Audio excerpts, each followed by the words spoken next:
querrás ver esto, muchacho, créeme. Nunca había algo así y he visto mucho. Es la esposa. Le ha quitado todo, se lo ha arrancado. No queda mucho de ella. Créeme, no querrás ver esto. Con esas palabras, el inspector recibió al oficial Ian Walker en la puerta de la casa de Michael Taylor.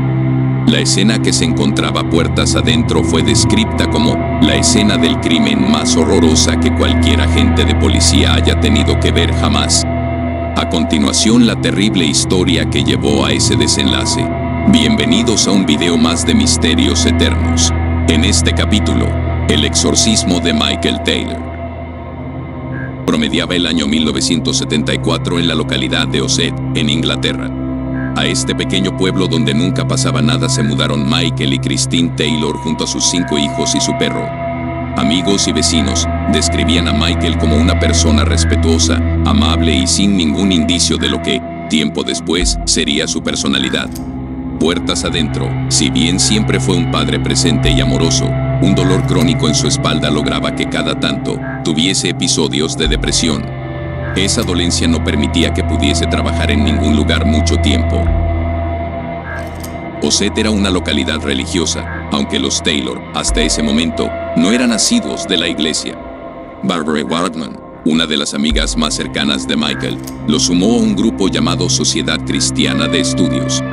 Bajo el liderazgo de Mary Robinson, una joven de apenas 21 años, la sociedad ofrecía una religión bastante abierta y, por encima de todo, se identificaba como un grupo de estudio bíblico. El cambio en Michael fue rotundo e inmediato. Mostró mucho interés por las reuniones semanales y por frecuentar el grupo. Pasó a estudiar y discutir filosofía. Encantado con los discursos de Robinson, él también se dedicó a dar testimonio y a ofrecer conferencias. Rápidamente quedó en evidencia que Michael Taylor se había enamorado de Mary Robinson. Los otros miembros lo notaron e intentaron excluirlo, pero Michael siempre negó cualquier tipo de falta. Estaba claro que el par pasaba mucho tiempo junto y que Michael era el favorito de la ministra Robinson. En noches de luna llena llegaban a estar 8 horas consecutivas realizando, vez tras vez, la señal de la cruz. Los miembros del grupo también notaron el súbito cambio en la forma en que Marie dirigía al grupo. Recurría a algo que llamaba el poder de Dios para exorcizar a personas que hubieran pecado y hablaba en lenguas misteriosas. Además, argumentaba que ciertas personas debían ser liberadas de manifestaciones diabólicas a través de rituales que ambos habían ideado. Con admirable seguridad, María afirmaba tener la habilidad de ver pequeños duendes entrando y saliendo de las personas, escondiéndose entre sus carnes, intentando poseer a los individuos y atrayéndolos al mal. Marie y Michael estaban convencidos de que determinados rituales podían sacar a los duendes y expulsarlos al infierno. Para Michael sería el comienzo del fin. No solo su corazón estaba confuso, también su mente empezaba a creer cosas imposibles.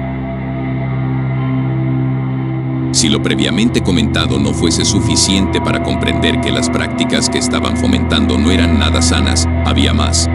En el método que habían creado entre la joven de 21 años y Michael de 31, podían distinguirse artefactos y palabras de poder. Elementos de magia ritual de la Golden Dawn, que es una organización secreta y esotérica en la que se estudia y practica magia, astrología, cábala, tarot y alquimia. Agregando además algunas nociones de teosofía e incluso enseñanzas de Aleister Crowley, probablemente el ocultista más célebre de todos los tiempos. Uno de los rituales debía hacerse exclusivamente durante la luna nueva, con una daga de hierro y una vasija en la que se recogía la sangre. En otro, se invocaban nombres de diversos ángeles para que expulsaran a los demonios y los pecados. Obviamente este notorio cambio de rumbo en la sociedad cristiana generó que la mayoría de sus integrantes se fuesen. Solo los más fervientes y creyentes en Marie se quedaron. Por supuesto, entre ellos estaba Michael. Su esposa e hijos ya no asistían a estas reuniones que fueron trasladadas al sótano de una casa particular y que ya no se hacían en el lugar que había cedido la diócesis. El comportamiento de Michael con su familia también cambió de forma radical. Se convirtió en un hombre completamente diferente, callado, nervioso y agresivo.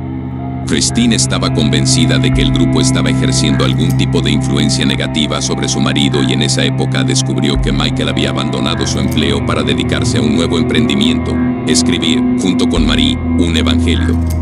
Esa fue la gota que colmó el vaso y en una misa, frente a toda la congregación, Christine enfrentó a su marido. Hizo mención al tiempo que pasaba junto a Marie y cómo había dejado de lado las responsabilidades en su hogar.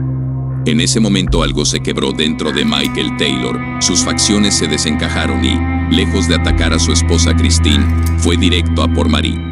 Varios presentes tuvieron que interceder ante un hombre que a puro grito y con una fuerza desmedida, quería lastimar a la joven. Tiempo después Marie diría: llamé al poder de Dios, pedí que intercediera para liberar a Michael de cualquier influencia diabólica.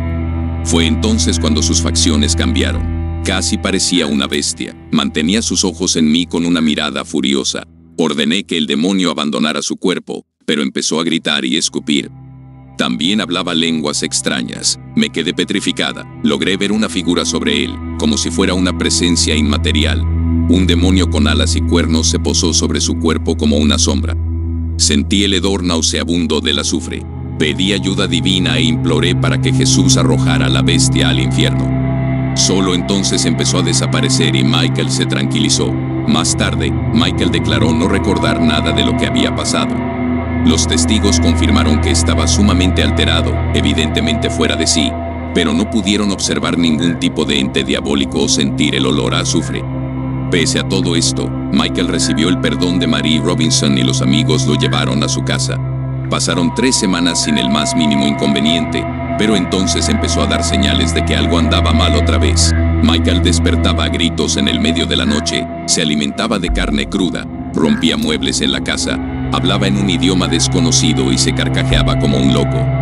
La situación se volvió tan delicada que Christine envió a los niños a casa de sus amigos y solicitó a algunos vecinos que la ayudaran a atar a su esposo a la cama. Era por todos sabido que la cordura de Michael se arruinaba progresivamente y que podía ser un peligro si llegaba a quedar libre. Marie entró en contacto con varios sacerdotes afirmando que fuerzas demoníacas se habían apoderado del cuerpo de Michael y que su alma corría un grave peligro. El párroco local visitó la casa y quedó sorprendido con lo que vio allí. La atmósfera en la casa era helada, adentro hacía 10 grados menos que en el exterior. Lo mantenían atado a la cama con cuerdas que le lastimaban los brazos y tobillos, pero nadie se atrevía a acercársele. El párroco escribió una carta en la que recomendaba que se le practicara un exorcismo cuanto antes, pues había reconocido características inequívocas de la acción de fuerzas del mal. En general, una petición de esta naturaleza requiere de un examen completo y de una verificación psiquiátrica, pero sorpresivamente el obispo de Yorkshire otorgó el permiso para llevar a cabo el exorcismo. 2 religiosos, el ministro Peter Vance y el reverendo Raymond Smith, fueron solicitados para ejecutar el exorcismo.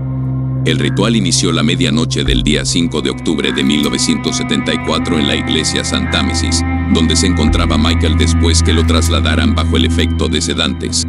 Aquella noche, los 2 sacerdotes serían puestos a prueba como nunca antes.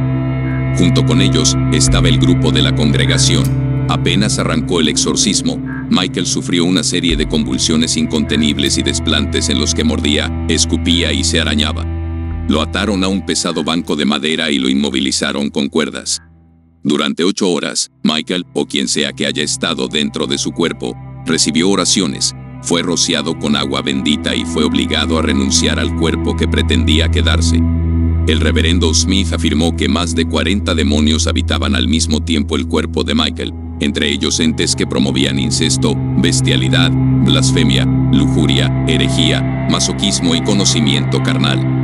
Tras 8 largas horas, siendo las 8 de la mañana, los sacerdotes, exhaustos, decidieron interrumpir el ritual para descansar. Decidieron dar continuidad al ritual por la tarde, pues algunas entidades todavía permanecían en el cuerpo del hombre. Los sacerdotes creían que la posesión estaba vinculada con los rituales de ocultismo y estudios sobre brujería que había hecho con la sociedad, que esto le abrió las puertas al mal para que entrara en su cuerpo. Christine visitó la iglesia durante el exorcismo y quedó impactada por lo que vio. No reconocía a su esposo.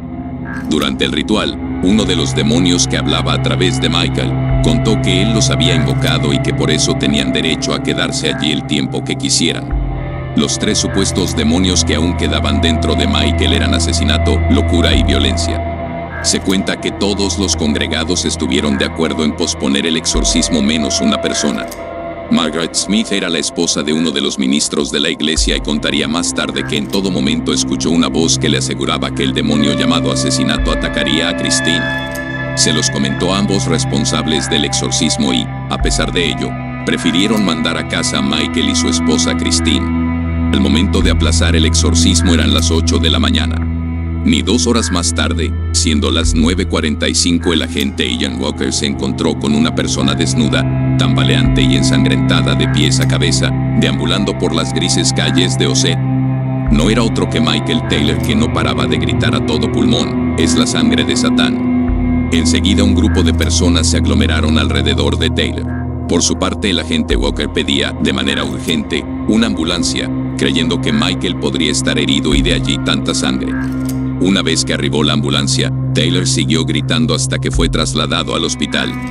Los que vieron toda la escena lo reconocieron y, rápidamente, le dieron la dirección al oficial Walker. El policía se dirigió a toda velocidad al domicilio para comprobar que ella había sido acordonada por toda la policía del pueblo. Fue allí donde su inspector le dijo: «No querrás entrar allí, muchacho, créeme, nunca vi algo así, y he visto mucho». La intriga de Walker fue más fuerte que la advertencia del inspector y se abrió paso hacia la casa de los Taylor. Apenas puso en pie dentro, entendió a su superior. Los signos de destrucción en puertas y muebles era lo más leve. Todo el living estaba cubierto desde el piso, paredes y techo por sangre. Aquella sangre que cubría a Michael cuando fue encontrado y que aseguraba que era la sangre de Satán, era, en realidad, de su esposa Christine. Describir la maldad con la que atacó a su mujer e incluso el perro sería de mal gusto. La única buena noticia de esa fatídica mañana fue que los 5 niños del matrimonio no estaban en casa. A sabiendas de la noche que iban a pasar, Christine los dejó en lo de una vecina a buen resguardo. Con ese gesto, les salvó la vida. Como en el caso de Annalise Michel, que hemos visto en este canal, la opinión pública se dividió entre aquellos que creían en la posesión demoníaca y los que creían que el problema era mental. El fiscal señaló a la Sociedad Cristiana de Estudios como responsable directa por inculcar en la mente de un hombre perturbado ideas y nociones peligrosas. Como cualquier legítima secta de fanáticos, los miembros de la sociedad habrían manipulado y forzado a Michael a creer que podía contener demonios en su cuerpo para que la ministra Robinson posteriormente le practicara un exorcismo. Y definió esa relación de modo magistral: una pandilla de neuróticos alimentando la paranoia de otro neurótico. Las críticas también le llovieron a la diócesis de Osset y a los responsables directos del exorcismo, el párroco y el ministro. El fiscal convocó a psiquiatras que afirmaron categóricamente que el ritual había alimentado las fantasías y creencias tergiversadas de Michael, y que repercutió en su fervor religioso de forma negativa, provocando que su mente retorcida creara tales demonios y entidades sobrenaturales. Profundamente perturbado, el exorcismo sirvió como catalizador para toda su locura. En palabras del fiscal, fue como intentar apagar un incendio con gasolina. Al final, concluyendo que era un enfermo mental, Michael fue declarado inocente e incapaz de cumplir una condena en una prisión común. Lo enviaron al Broadmoor Psychiatric Hospital para criminales dementes. Se mantuvo allí durante 2 años y después lo transfirieron a Bradford Royal Infirmary, una institución de mínima seguridad donde permaneció otros 2 años. Tras un periodo de prueba donde los medicamentos resultaron eficientes, lo dejaron en libertad. La conclusión de este caso provocó un gran rechazo público a la realización de exorcismos por la Iglesia y, de hecho, este se convirtió en el último caso de exorcismo presidido por la Iglesia Anglicana en Inglaterra. Hoy, casi 50 años después, el caso del exorcismo de Michael Taylor sigue siendo tema de debate y parece no cerrar nunca las heridas que dejó. Quizás quien mejor resume el pensar de la mayoría sea el agente Ian Walker. Hace poco, confesó en una entrevista recordando el caso: «De todos los incidentes a los que tuve que acudir, aquel fue el que más me marcó.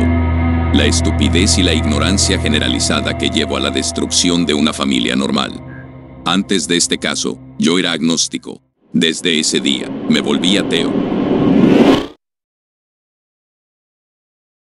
Concluimos otro fascinante episodio de Misterios Eternos. Si te ha dejado con ganas de más, no te preocupes, pronto estaremos de regreso con un nuevo capítulo. Si te ha gustado el video, no dudes en darle like y compartirlo con otros. Hasta el próximo misterio.